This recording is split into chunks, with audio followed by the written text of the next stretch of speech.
إحنا هنتكلم النهارده عن بيع الخدمات أو بيع المتابعين أو بيع اللايكات، ولكن في حاجة قبل ما أتكلم معاك في الموضوع ده، في ناس كتير بتقول إنه حرام وفي ناس بتقول إنه حلال، فأنا هاشرح لك الحاجة وأنت تمشي بيها بالطريقة الحلال، لكن لو أنت هتمشي بيها بالحرام فأنا مش مسؤول، تمام؟ طيب بسم الله الرحمن الرحيم، ده موقع أو مزود خدمات اسمه SMM Span. طيب ليه الموقع ده بالذات رغم إن في مواقع كتيرة جدا زي هنا كده لو جينا على بودكاستلي بيقول لك ان في هنا مواقع كتيره جدا، تمام، لكن انا بصراحه بفضل الموقع ده. ليه الموقع ده؟ لان ببساطه الموقع ده جميل جدا جدا جدا جدا جدا من حيث الامان ومن حيث ان هو بيوفر لك خدمات قويه جدا في زياده المتابعين. طيب يعني ايه زياده متابعين؟ الاول يعني مثلا جالي شركه او جالي صفحه او جالي بيج او ايا كان، قالوا لي احنا عايزين نزود متابعين. طيب الهدف ايه يا جماعه؟ الهدف ان احنا نزود الثقه او المصداقيه بيننا وبين العميل، والهدف الثاني ان احنا برضو يكون عندنا متابعين كتير علشان خاطر التفاعل. طيب في فرق بين ان انا عندي قاعده مثلا قاعده متابعين كتير لكن هم فيك، وفي فرق بين ان انا عايز ازود الرغبه للعميل ان هو يشتري علشان انا عندي عملاء كتير فيطمن. طيب السؤال هنا في الحلال وفي الحرام، والله اعلم. بالحلال لو في شركه جايه عايزه تزود متابعين وهم بس بيعملوا اعلانات. طيب الحرام لو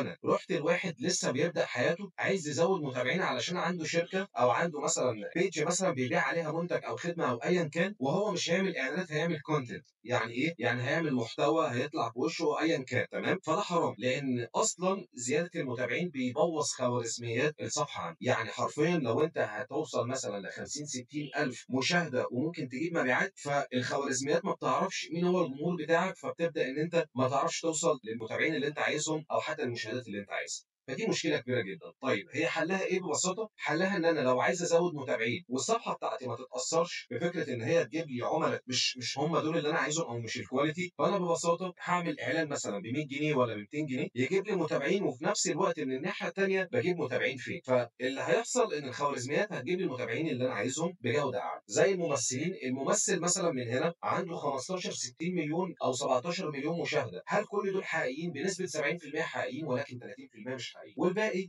الا ما رحم ربي 90% مش حقيقيين. بس هو مش بيتارجت ناس معينه، هو بيتارجت الكل لان هو ممثل، فاهم؟ فده الفرق بين الاثنين. لكن انت لو عايز تمشي صح اعمل اعلان مثلا ب 100 ب 200، ونفترض ان الاعلان ده جايب لك 500 واحد عمل لك فولو النهارده، فانت 300 واحد برضو مش حقيقيين فيك مثلا هيجوا لك. يعني انت بتزود من هنا متابعين فيك وهنا برضو متابعين حقيقيين، يبقى انت كده بتشتغل صح. عامله زي غسيل الاموال كده اللي هو ايه، بتزود متابعين من هنا او بتاخد فلوس من هنا وبتحللها من هنا، فاهم؟ فهم بيعملوا نفس الفكره. فاحنا برضو علشان بنزود متابعين للشركات وما تتاثرش او الخوارزميات ما تبصش عندهم، بنعمل اعلانات من هنا، نبدا نعمل كونتنت كتير، يبدا من هنا برضو يعني ما وراء القصه كلها، يعني خلف الجدران احنا بنبدا ان احنا نزود له متابعين فيك، بس ما بيتاثرش عشان في متابعين حقيقيين، فبالتالي مش هيحصل اي مشكله. طيب خلينا نعرف ازاي نسجل دخول. انت هنا بتيجي هنا تعمل تسجيل دخول بالمنظر ده، بتكتب هنا الاسم بتاعك وطبعا اسم المستخدم، يعني مثلا كريم 33 كريم 55 وكلهم جنب بعض زي ما انت شايف كده. ما ينفعش ان انت تروح تعمل مثلا كريم ومسافه عماد مثلا، غلط، تمام؟ بعدها بتكتب البريد الالكتروني بتاعك، بعدها بتحط الاسم بتاعك، بعدها الاسم الاخير، بعدها رقم تليفونك، وطبعا لازم زائد وبعدها 20 مثلا اللي هو رقم الدوله او رمز الدوله. بعدها بتحط كلمه سر وبعدها كلمه سر جديده وبعدها انا بس ريبوت وبعدها سجل الان. كده انت بتسجل. حلو. طيب لو انت سجلت دخولك خلاص بتيجي هنا بالمنظر ده،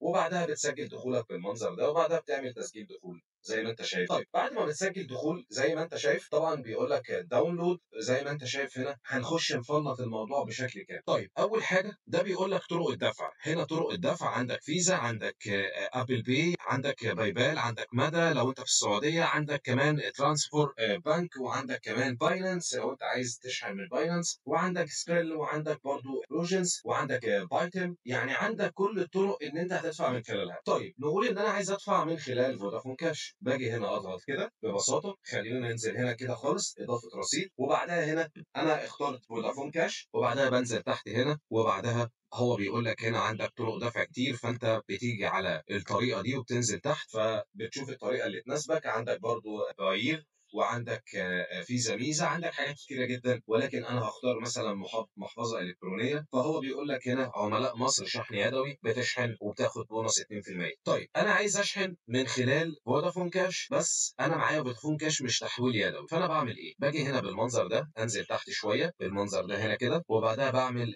فودافون كاش شحن تلقائي. تمام. لو انت عندك اصلا برنامج فودافون كاش، بعدها بتيجي هنا بتحط المبلغ بتاعك، نقول ان احنا هنحط $5، يعني هتدفع بالظبط 253 جنيه. طيب البونص هنا عندك بيقول لك ان انت ممكن تحصل على 5.15، يعني انت هتدفع زياده 15 سنت بس. طيب هنا بيقول لك دفع، انت بتعمل دفع، هنا بيقول لك الحد الادنى دولار، يعني انت ممكن تدفع دولار واحد على فكره. بس تعالى كده نرجع تاني، انت ممكن تدفع دولار واحد بس، ممكن تدفع اكتر من كده عادي. هنا كده ممكن تدفع دولار واحد، فاهمني؟ فمفيش اي مشكله. ممكن تدفع $2 زي ما انت شايف، فمفيش اي مشكله خالص. بعدها بتيجي هنا كده هتلاقي هنا عندك بيقول لك ان انت بتدفع 100 جنيه بس، عادي جدا. بعدها بتختار موبايل ويلت، يعني ميزه، فيزا ميزه، ولا انت عندك فودافون كاش. فانا بقول له فودافون كاش. بعدها بعمل باي نو، وبعدها بيجي هنا بالمنظر ده بحط رقم تليفوني، بتيجي تحط الرقم التليفوني اللي انت عايزه مثلا، وبعدها بتعمل سبميت بالمنظر ده. طيب بعد ما بتعمل سبميت بيجي لك رقم كده صغير، الرقم ده انت بتحطه طبعا مع الباسورد. طبعا بقول لك غلط لان مفيش ارقام فودافون كاش طبعا عشان ما حطيتش رقم. بس كده يا سيدي، وبعدها بيتم الشحن على طول. طيب لو جينا هنا على الدولار، هنا لو احنا عايزين نغير العمله بتاعتنا، لو نفترض ان انا هنا في مصر او في العراق او في المغرب او في اي مكان، فانا بختار الرمز بتاع الدوله بتاعتي. طيب نقول ان احنا هنا في مصر، بنختار دوله في مصر عشان بس يعني نختصر الوقت. طيب بنعمل هنا طلب جديد بالمنظر ده زي ما انت شايف كده، بتعمل طلب جديد، وبعدها بنبدا ان احنا نشوف القائمه زي ما انت شايف قدامك كده. عندك هنا اختار منصه التواصل فيسبوك، ممكن تزود متابعين او لايكس او حتى مشاهدين او مشاهدات، او عندك انستجرام وعندك تيك توك وعندك يوتيوب وعندك تويتر وعندك سبوتيفاي وسناب شات ولينكد ان وتليجرام، كل حاجه كل حاجه. طيب لو انا عايز ازود متابعين لفيسبوك، ركز كده معايا، وازاي اقدر اسعر النسبه دي علشان خاطر اعرف ابيع بشكل. عندك هنا لايكات فيسبوك ومتابعين الجوده حسابات اجنبيه. لو انت عايز تزود متابعين لحسابات اجنبيه، فانت هنا بتحط الرابط بتاع الحساب بتاعك او حساب الفيسبوك بتاع العميل، وبعدها هنا بتقول له الكميه. انت بتحسبها ازاي مع العميل؟ الاول هنا انت بتقعد تختبر وتشوف ايه هي الخدمات المناسبه ليك، وركز هنا جدا على افضل الخدمات. هنا هتلاقيها علامه النار دي هوت دي، وهنا علامه الميه، وهنا علامه الجليد قصدي، وهنا زر التعويض هتلاقيه بالمنظر ده كده زي ما انت شايف كده، وعندك زر الالغاء زي ما انت شايف، وعندك هنا برضو كل الكلام ده مهم جدا لازم تقراه لان دي البيانات بتاعه الموقع. طيب لو جينا قلنا هنا ان احنا هنزود متابعين ولايكات زي ما انت شايف كده، هنقول ان احنا حطينا خلاص الرابط هنا مثلا، وبعدها بنقول ان احنا هنزود 1000 متابع يعني 90 جنيه، وانت ممكن تزود 30 جنيه لحد 40 جنيه بس، لا اكتر من كده ولا اقل من كده. يعني 30 جنيه حلوين جدا، لكن لو انت كميات كتير ممكن 10 جنيه تكسب بس مكسب. تمام. طبعا لو انت بره مصر بالدولار طبعا. طيب عندك هنا طبعا يعني حاجات ارخص، مفيش مشكله، فاهم؟ يعني عندك حاجات ارخص كتير جدا. طيب لو جينا احنا قلنا هنا ان احنا هنزود الانستجرام زي ما انت شايف كده، في انستجرام هنا عندك هنا لايكات متابعين، لا لسه ما اتحطتش انستجرام، خلينا هنا نعمل كده الانستجرام بتاعك. طيب متابعين انستجرام هنا بيقول لك عندك مشاهدات. تعالى كده نشوف المشاهدات هنا بالمنظر ده، مشاهدات عاليه. لو احنا قلنا مثلا ان احنا هنزود 12000 مشاهده يعني 638 جنيه. طب لو احنا جينا قلنا هنا مثلا ان احنا هنزود 1000 لايك، هو دي لايكات صح؟ لا مشاهدات، مشاهده عاليه. يعني ايه؟ يعني جوده، يعني مثلا هيفضل يشاهد بشكل عالي جدا او بشكل كتير جدا جدا جدا لو 3 دقائق او 4 دقائق مثلا. فزي ما انت شايف كده ال 1000 لايك او ال 1000 مشاهده ب 53 جنيه، مش رقم خالص. طيب تعالى هنا نشوف الاول لايكات انستجرام، خدمات رخيصه،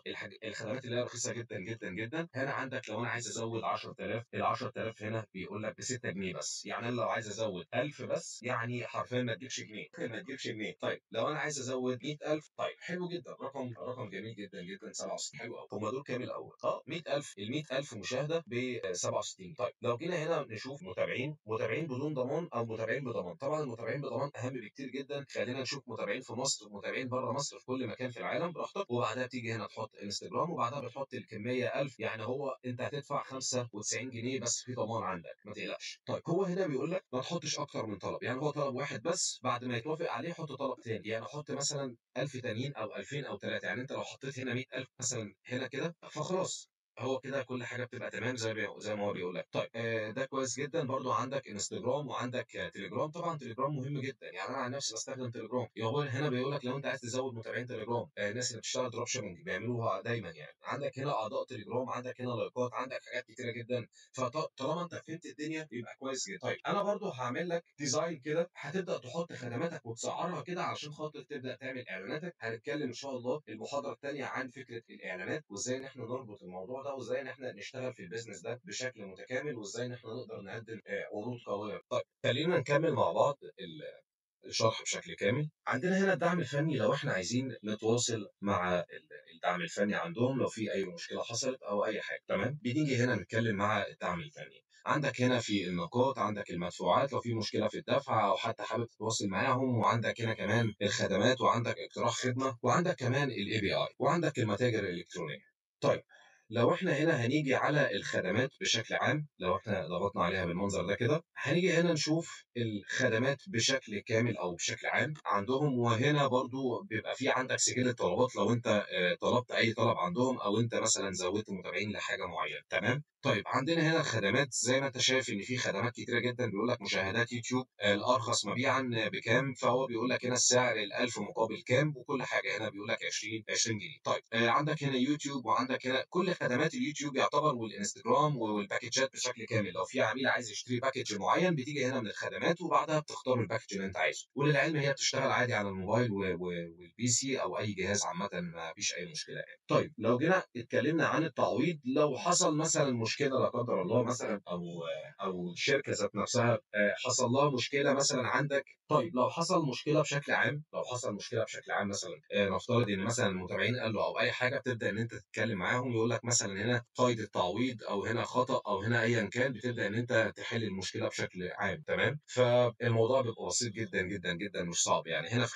خانة التعويض. طيب هنا خانة المتاجر الإلكترونية أو خانة الهدايا أو الدعم الفني زي ما أنا اتكلمت معاك بشكل عام، كده خلاص هنا سجل الطلبات، كل الطلبات اللي أنت عملتها بشكل كامل. طيب خلّينا كده ندخل على سجل الطلبات ونشوف، طبعًا عندك طلبات جماعية ممكن تعمل طلبات كتير مع بعض، زي ما أنت شايف مُكتمل، مُكتمل، مُكتمل، مُكتمل دي يعني هي خلاص اكتملت يعني ما فشلتش الحمد لله، فزي ما أنت شايف كده كل الطلبات دي أنا عملتها أصلًا، تمام؟ طيب لو جينا هنا برضه ندخل على الحساب مثلًا، فأنت هنا بتدخل على حسابك بشكل عام، بتشوف برضه أنت وصلت لمستوى إيه، لإن هم عندهم مستويات كتيرة جدًا، فأنا باقول لك إن ده من أفضل السيرفرات أو المزودات في العالم، أنا شايف كده بصراحة. طيب كده زي ما أنت شايف كل حاجة بتبقى قدامك، الموضوع بسيط جدًا، بتعرف هنا الحساب بتاعك ممكن تقفل، ممكن تفتح براحتك ما فيش مشكلة، فالموضوع ما بيبقاش صعب. طبعًا، طبعًا في حاجة مهمة جدًا لازم تكون أنت عارفها، لازم تعرّف الأول العميل اللي قدامك، لو هو عارف والله علشان خاطر ما تشتغلش ذنب، لو هو عارف مش مشكلة وادّي له المتابعين، إنما أنا شايف إن دايمًا المتابعين بيبوظوا الصفحة، فأنت لو أنت الصفحة هو بيعمل إعلانات فالدنيا مش هتأثّر معاه، لكن لو هو ما بيعملش إعلانات ولسه مبتدئ فأنت كده بتبوظ له الbusiness بتاعه بشكل عام، تمام؟ بس فحبيت إن أنا أوضّح لك الموضوع بشكل عام.